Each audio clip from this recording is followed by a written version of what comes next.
What's up, people? I'm Shaggy, the opinionated hippie, and today we're discussing television, the band, not the medium.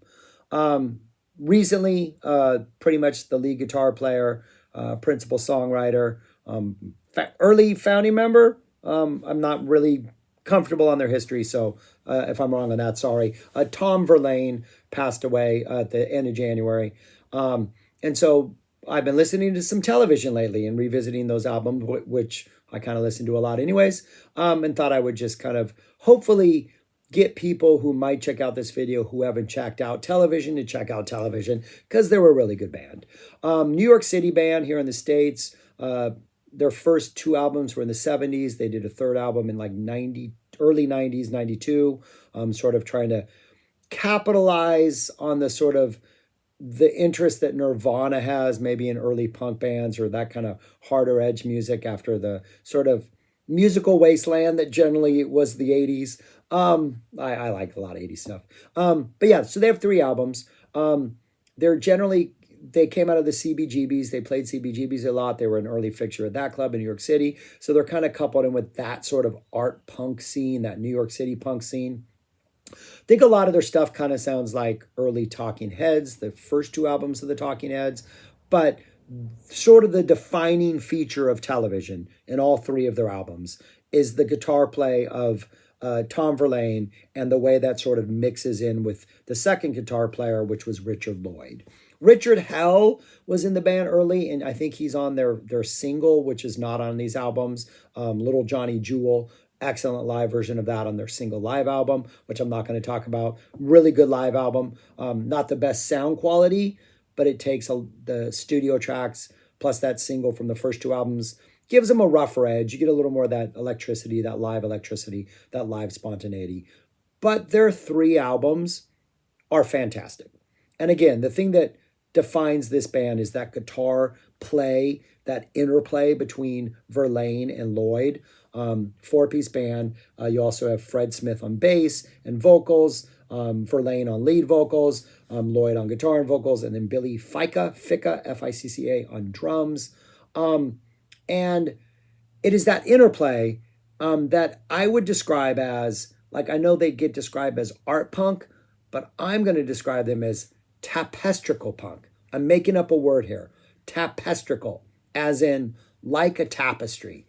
Because I really think that is like, to me, when I think of their guitar play, and like without a doubt, Verlaine is sort of the lead guitar player, right? But Lloyd is also playing like some melodic lines at time. They have like songs that are written where they're like almost like you can hear them like weaving in and out of each other, or they have songs that will start off with like a really solid, nice guitar riff, and the riff almost sounds like it's a loom, right? And like Lloyd is establishing this loom, and Verlaine's guitar parts just kind of come in and weave around this loom and dance in and out of it. And it's just, the guitar play is absolutely fantastic.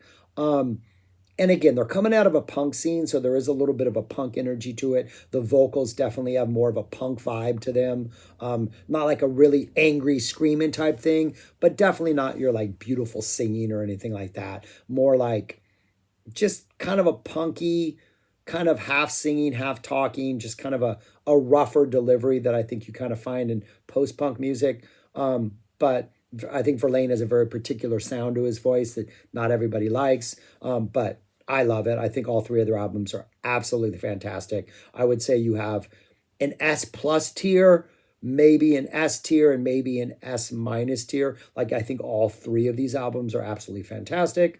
Yeah, and that's it. So I'm just going to talk about those albums briefly, but they're really, really good albums.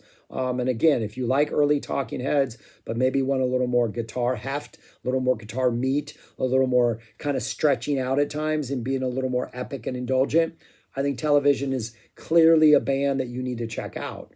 How did we get here from the Zappa umbrella? Well, unfortunately, they both passed away, so we got that. But also David Bowie, who Adrian Belew toured with, which is why Adrian Belew left Frank's band. Maybe you should go with your David. David Bowie on his Scary Monsters and Super Creeps album covers a Tom Verlaine song, Kingdom Come, right? Kingdom Come, is that the name of it? To Kingdom Come? just Kingdom Come. I think it's just Kingdom Come, right? Yeah, I love that album, but I don't know the titles of the songs all that well on that album, unfortunately. It's called Just Kingdom Come, right? There's another song called To Kingdom Come. This song is just called Kingdom Come, and it's a Tom Verlaine song. Why do I think there's a two in front of it? Just because it seems like every song that has Kingdom Come is To Kingdom Come. No, it's just Kingdom Come. Yeah, that's on the second side of his Scary Monsters and Super Creeps album. That's a Tom Verlaine song. So that's how we get there, through Adrian Ballou's connection with David Bowie, and then David Bowie leaves us to television. Yeah, that's enough yakking and wasting of your time. Let's get on to my number 3, which might be the only hot take of this video. Well, then number 2 then becomes a hot take. But anyways, let's just get on to it. Number 3 is their second album, Adventure. This is like an S minus, maybe even a really a solid S. And I think it's their second album. It came out in 1978. Their first album came out in 77. And it does almost feel like a record company executive was like, hey man, that first album is great, got a lot of critical acclaim. We need a second follow-up quickly. Let's not deviate too much from what you've done before. Let's kind of stick with the same format. And so this album, Adventure, is very similar to the first one, maybe a little more subdued, maybe not quite as lightning in a bottle as their debut is, but it's a fantastic album.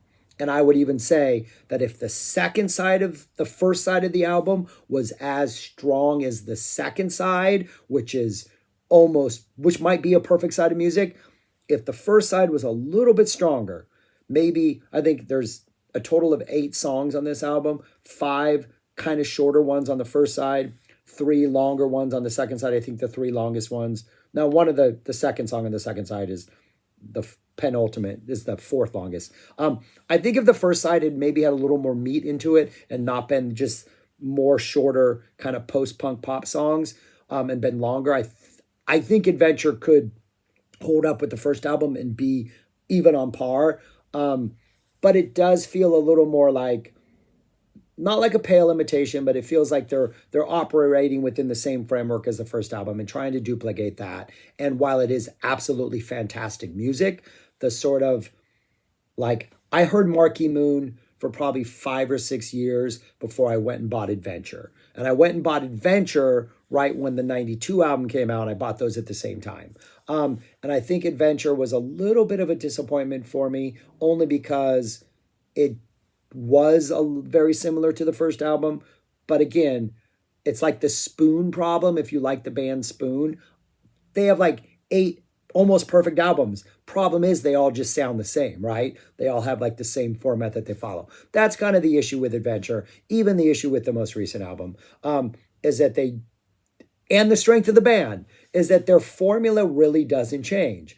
They know what their strengths are. Verlaine and Lloyd, and that rhythm section just holding down this awesome rhythm while these 2 guitar players dance around and do amazing things. So yeah, really good album. Again, 5 songs on the first side. These are the shorter songs, a little more, post-punk pop type things. I think Foxhole, the 3rd song, might be the highlight of the first side. They're all pretty good, a little more laid back and not quite as edgy as the first album, but solid songs. But side two, each of those songs is just phenomenal.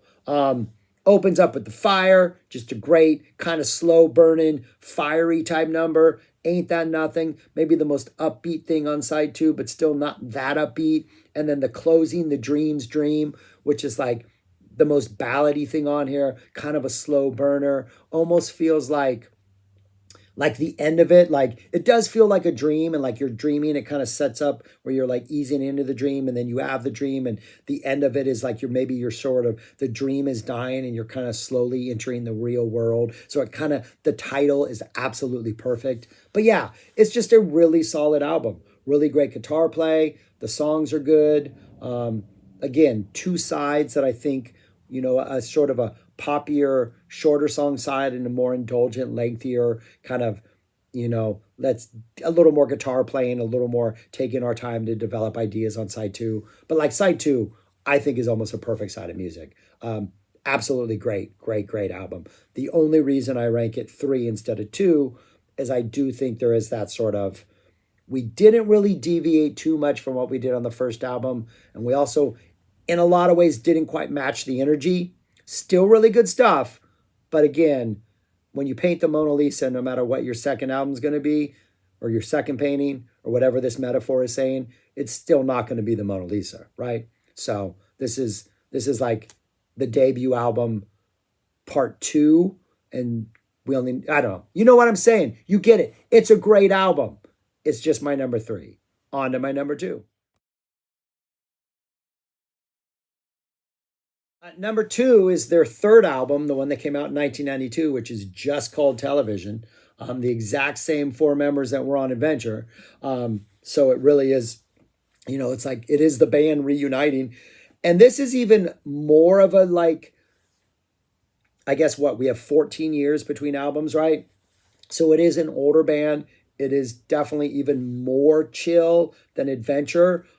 But in listening to these three albums recently, their strengths, I say, are those chiller, more laid back songs. Like side two of Adventure, I think it's a better side because those songs take a little more time to develop. They're a little more laid back. They settle into like grooves that kind of, they're not hard funk grooves or anything, but they're grooves that kind of just ride a little longer and give you a little more time to like savor what they're doing. This album has a lot of those moments on it. A lot of slightly slower grooves, take a little while to develop, give more space for Verlaine to like rip off some amazing licks and riffs and solos. Like, don't think there's a bad song on the album. Starts off really strong in that the first song is a little mellower and is kind of clearly letting you know that this is maybe an older version of Television. But then we get the next two songs, and the next two songs at first always kind of sound more like 90s indie rock, almost like kind of predicting what we're going to get later with like, I think like Matthew Sweet and even Built to Spill and stuff like that. But again, and I think Richard Lloyd played on a Matthew Sweet album, right? He played on Girlfriend. Right?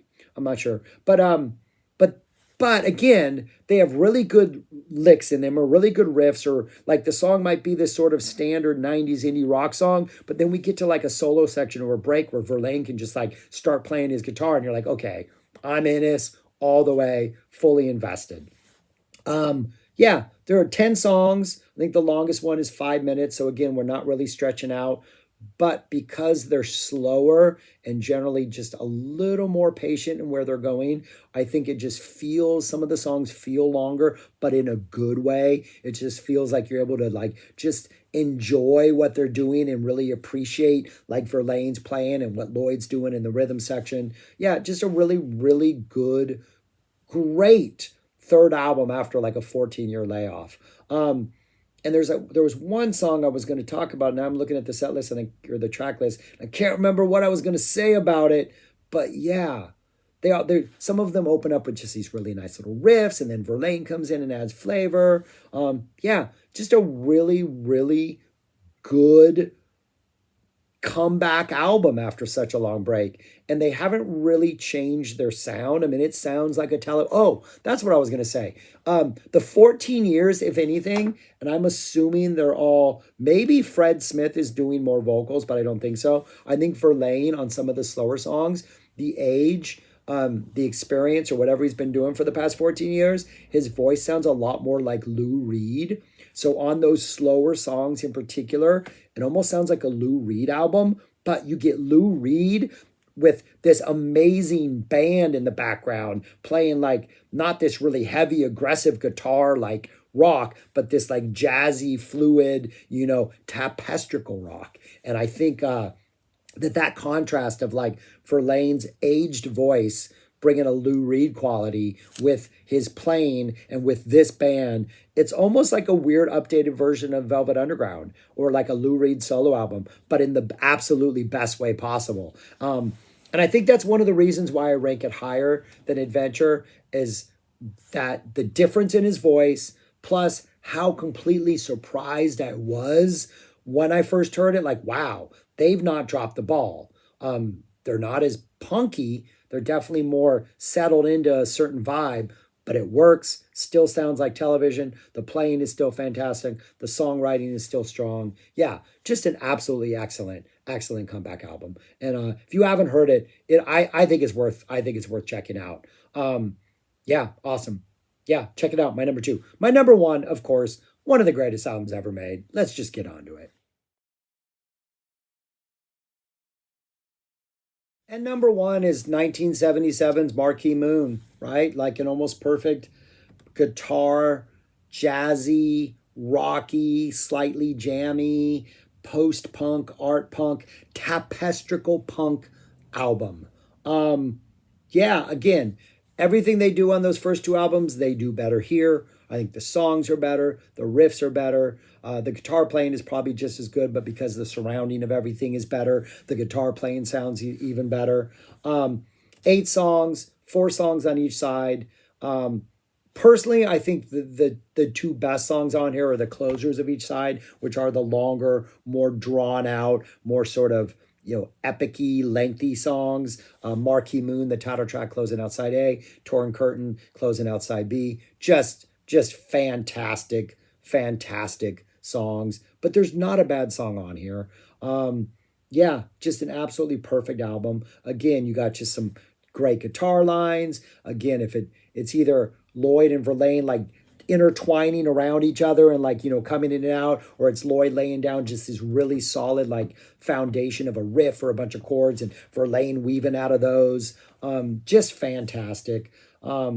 Perfect for probably the best side of music is side A on here. See No Evil, Venus, Friction with Marquee Moon closing. Marquee Moon is like this near 10-minute just epic thing with just like almost like a pseudo reggae type vibe, kind of a just that kind of herky jerky type thing. But then the guitar lines in this are just so absolutely perfect.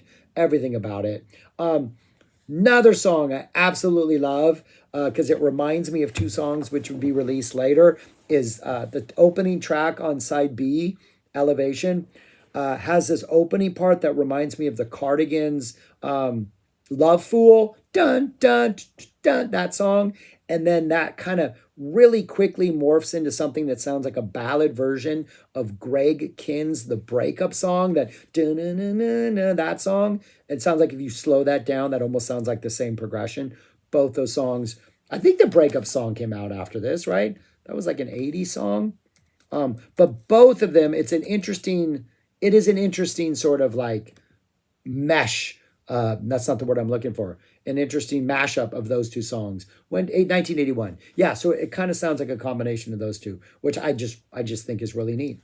But yeah, just a great, near perfect tapestral punk, jazz, rock, guitar heavy, riffy, interwoven, jazzy, just late 70s masterpiece of an album. I think this is one of those things, if you're a music lover, you absolutely must own this. I do know on the most recent CD release, or maybe one of the more recent CD releases, that first single, Little Johnny Jewel, is on there, both parts 1 and 2. It was originally, I think, like the part 1 and 2 were side A and B.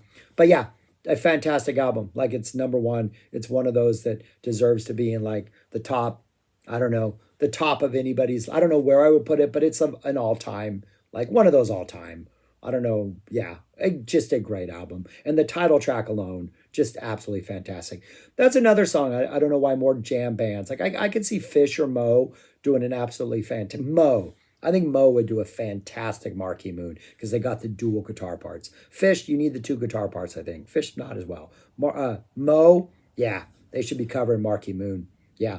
But great album. Fantastic album. Check it out. Just near perfect. Yeah. I love it. Marquee Moon, my number one television album. Oh, and that's all I got, people. That's all I got for you today. 3 albums, right? Also, the live album is really good, but again, the sound quality it's a very sounds like you're in the room type thing. A lot of audience noise. Again, some muddiness in the sound, but it really brings to life a lot of these songs in a different way. Maybe even like picks up the pace a little on a couple of them. Gives you that Little Johnny Jewel. You get a nice stretched out like 15-minute version of that. So yeah. Really, really, really good live album. Also, if you, I would check out the studio stuff first. I'm usually a live music fan, but I think these studio albums sound so good, and the production is so good, and the guitar sounds so good that I kind of don't need that live album. I'm really happy with the studio albums, but I do like to hear what they are bringing in a live context. And I think there have been other live releases that have been released, but honestly, I might have checked them out once, but I don't know them enough to comment on them. So I'm not going to comment on them, but maybe one day I'll visit them and talk about them if they're really, really good. But yeah, that's it. Thanks for watching. Let me know if you've checked these out, if your rankings are different than mine. I can't imagine anybody doesn't have Marquee Moon as number one, but if you want to argue for either adventure or television as being number one, I'm all here for it, man. Let me know why I'm wrong. But anyways, thanks for watching. If you don't know this band, check out this band, man. Great band. Rest in peace, Mr. Verlaine. Awesome guitar player. Thanks for giving us this music. And the rest of you, I'll talk to you later. Peace.